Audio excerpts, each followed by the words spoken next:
Morning, guys. Welcome to Saturday Question and Answer. And boy, do we have a couple good ones for us today.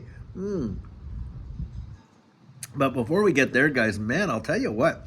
The temperature has dropped significantly here in the Dallas, Fort Worth, main area. And in fact, I think it won't be too much longer where I'll be coming out here in my sweaters. Now, for those of you that have been watching for a good while, you'll remember back in the winter when all the leaves on the trees had fallen down there and it was kind of chilly out here. But needless to say, it's always great to come out and enjoy the fresh air. That is for sure.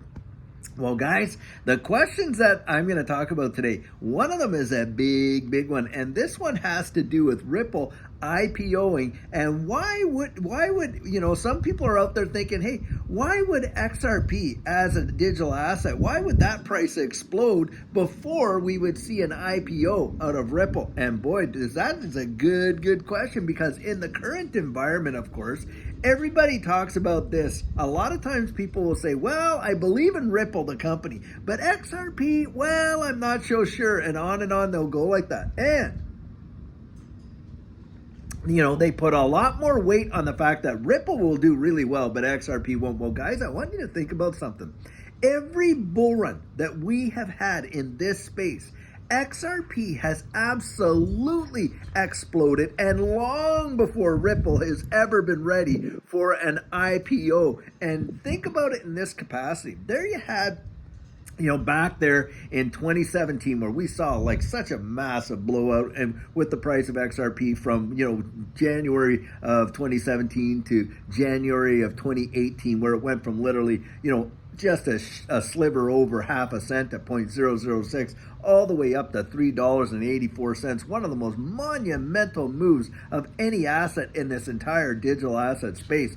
And then, of course, in 2020, we had that whole deal with the SEC drop and their lawsuit, and the price of Ripple crashes down 17.48 cents. And 4 months later, when we were seeing a major pump up in these altcoins, what happened? Well, XRP goes and does a 1,200% move, even with an SEC lawsuit against it and being delisted from practically every U.S. exchange save one. Well, where did a lot of that volume in those two runs come from?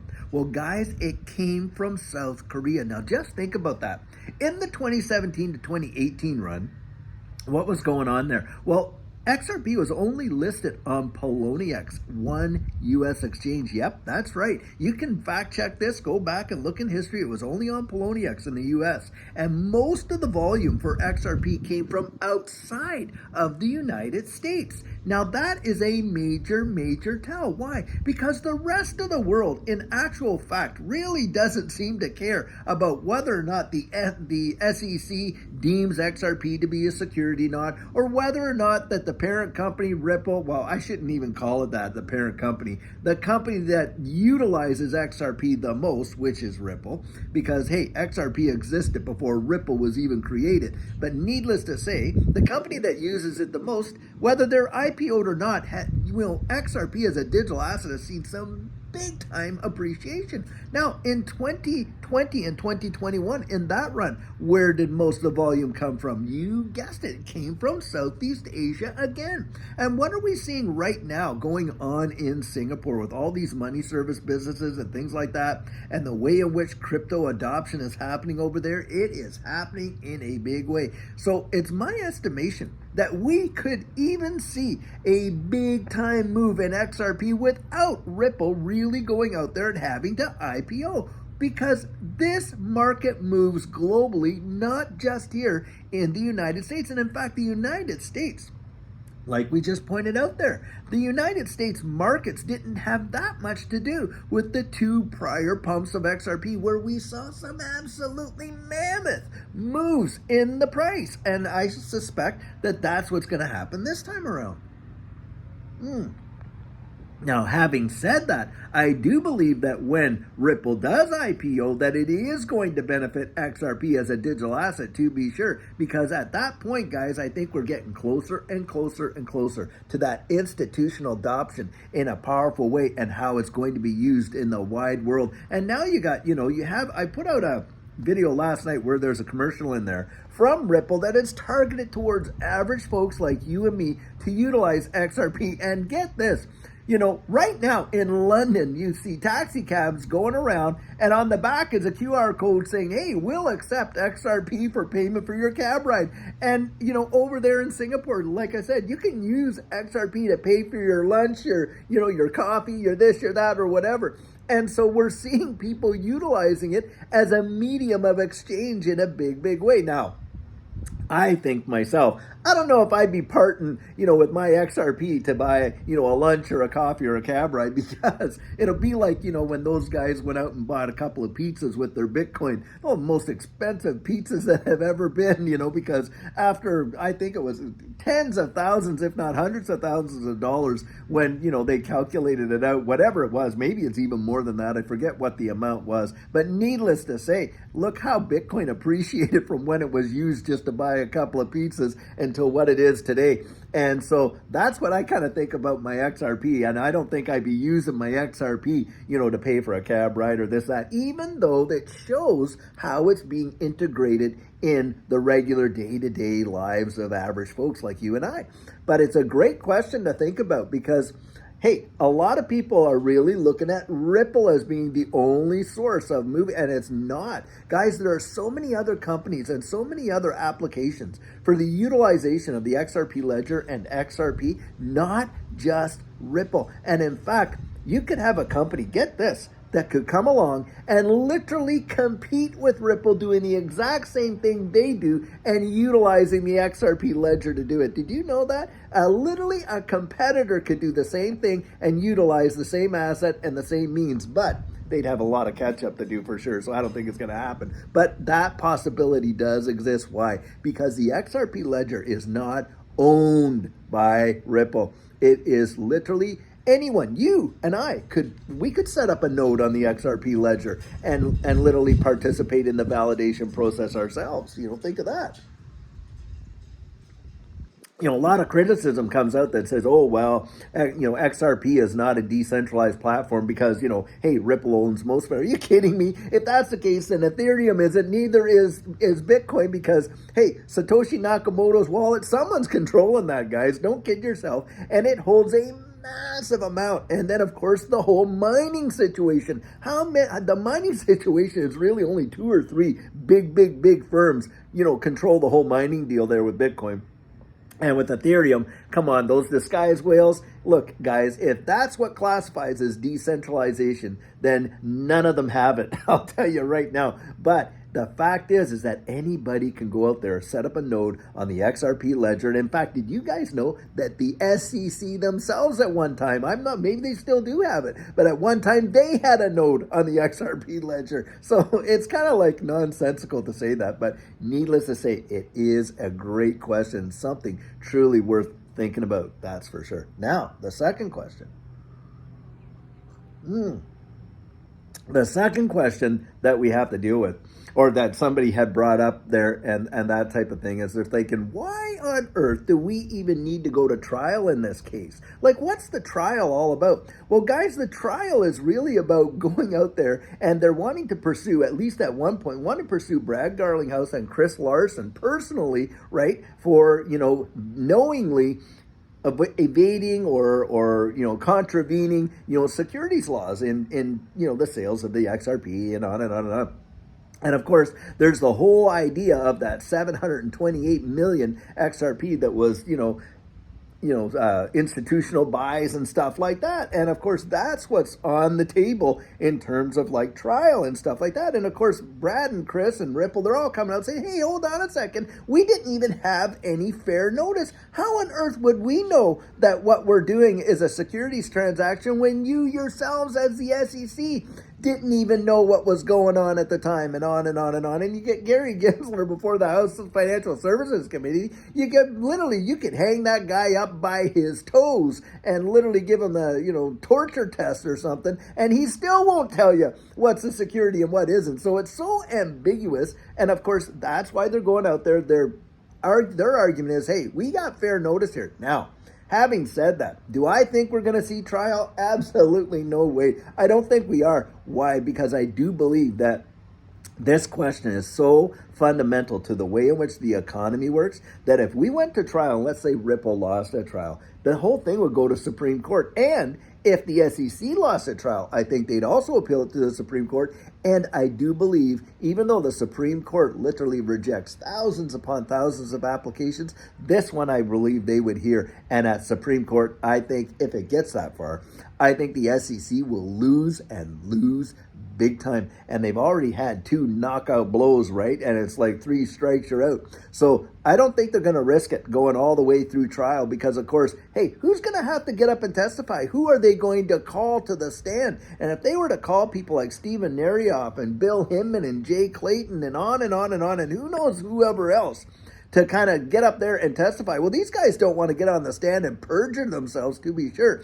And they don't want to have all their their double dealings exposed in a way in which they can't wiggle out of it, of course, sitting on a courtroom stand having pledged to tell the truth, the whole truth, and nothing but the truth, don't you know?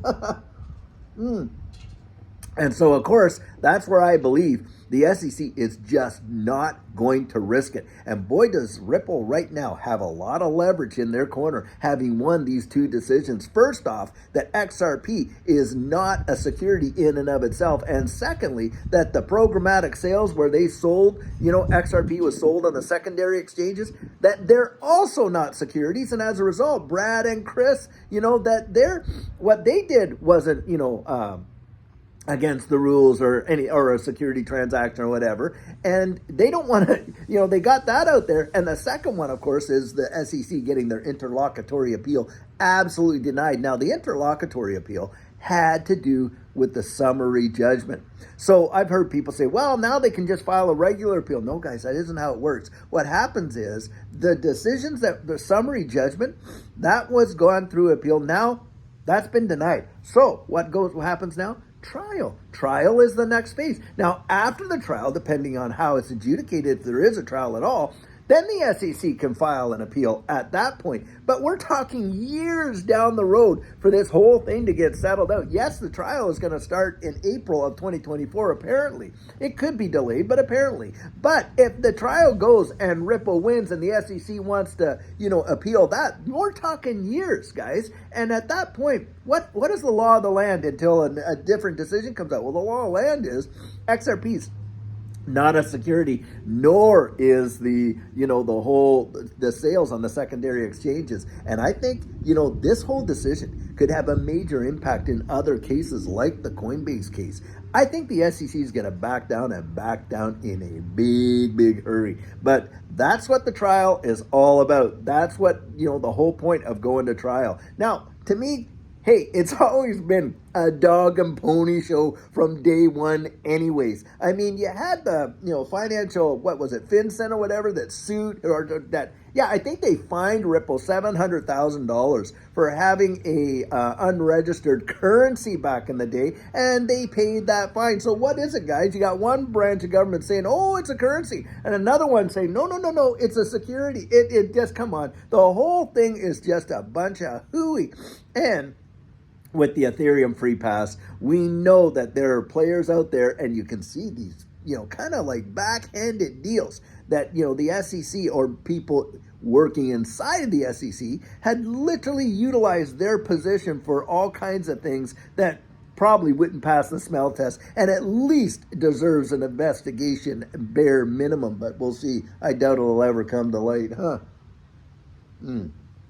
Meaning, I doubt they'll ever absolutely investigate, but we don't know. Hey, stranger things have happened, haven't they? Well, guys, those are some big time questions. And I'll tell you what, hey, yesterday I missed coffee chat for those that were, waiting for it. Some days you get your day starts off a little slower than you like, and it rarely happens, but it does happen from time to time. Happens to all of us, doesn't it? But I'll tell you what, guys, I'm really loving coming out here on Saturday, spending a few minutes with you and doing these Q&As. And so if you've got a great question, put it out there during the week, or email me at david@thedigital.outlook.com. Say, hey, will you ask this question and answer? I will definitely do that. I will look at those and things like that, because you guys are what that make this community matter. That's a fact, Jack. This is not the David and Judy show. No, this is Digital Outlook for a community of people. Boy, do we have one of the best communities out there. I'll tell you what. Now, I want to touch on something else.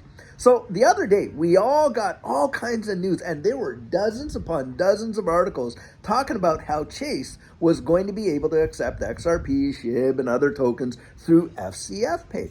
Well, somebody had posted a video from Crypto Eddie there, and where she was saying, well, it doesn't look like that's the facts because, here's a link, where the FCF Pay have had their Twitter account suspended. And on top of that, here's an article from, a big wig up there in Chase saying they don't even know who this company is. But the thing is, guys, I was doing more research on it, and this is the problem in this space. The confusion is out the door. I mean, you go type it into Google yourself right now. Type in JP Morgan Chase, FCF Pay, and crypto, something like that, and you're going to get dozens of articles where they're saying absolutely this, and from some big well-known websites. And I haven't, this one article is saying, oh no, that's not the case. Guys, this is where you got to know what you hold, regardless what it is. Now, every one of us, most of us YouTubers, including Crypto Eddie herself, we don't have some kind of a hotline where I can pick up the phone, and she doesn't either,